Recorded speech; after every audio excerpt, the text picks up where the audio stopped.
I have a story for you that sounds like satire or a Saturday Night Live skit.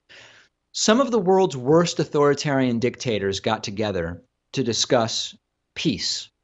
Wait a second. What are you talking about? Yes, Vladimir Putin ran a peace summit with Syrian dictator Bashar al-Assad, Turkish authoritarian President Erdogan, and Iranian President Rouhani. Now, to be clear, I'm for peace, obviously, but the idea that these individuals are going to be the arbiters for a real peace, a humanitarian peace, is utterly laughable. Assad and Erdogan are currently overseeing some of the most oppressive regimes in the world. And specifically, the discussion was about ending the Syrian civil war, which has been going on for 6 years at this point.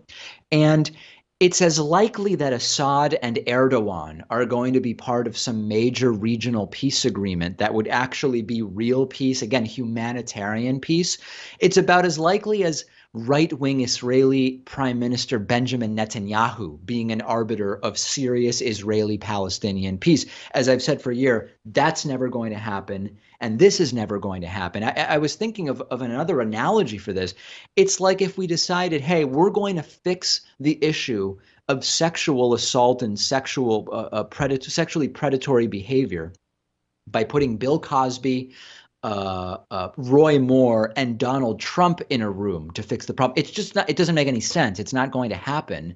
And more than likely, and we already know, I mean, one of the first bits of information that came out of this peace summit, I almost can't say it without gagging, is that any so-called agreement that results from this is going to leave Bashar al-Assad in charge in Syria.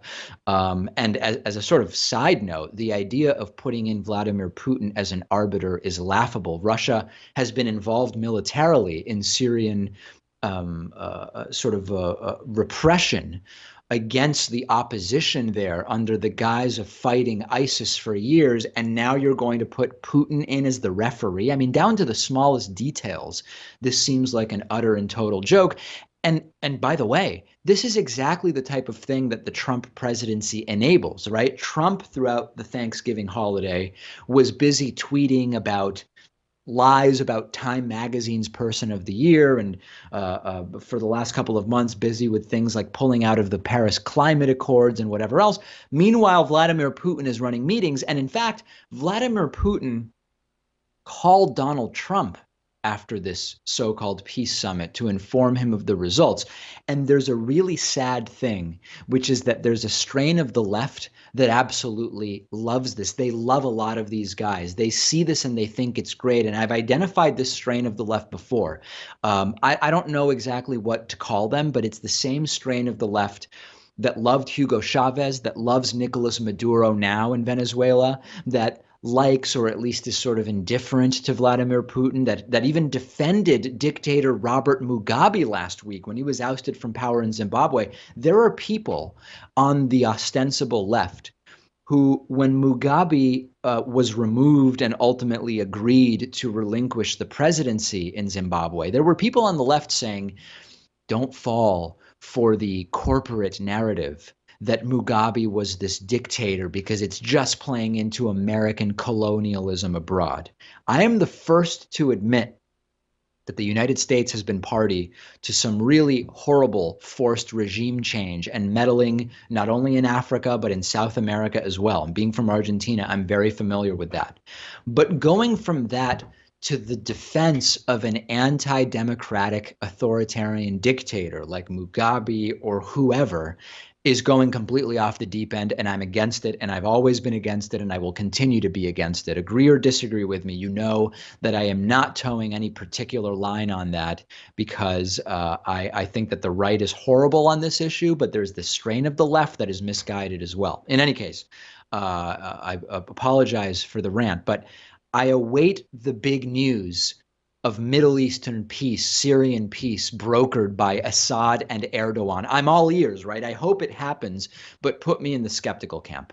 If you want to discuss this issue or any other issues that we have talked about on the program or political stories that are going on, join us on our subreddit, at davidpakman.com/REDDIT. We'll take a break and be back after this. Lots to catch up on after the Thanksgiving break.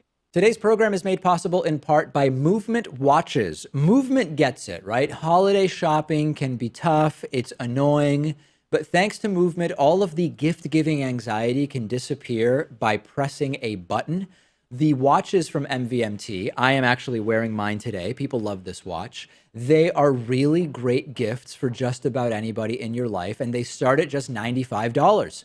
You've heard me talk about Movement. I'm sure that by now you have a watch, but you can finish your holiday shopping by getting a Movement watch for somebody else on your list. Skip the lines. I hate driving to the mall. I hate the parking lots. I hate the entire thing.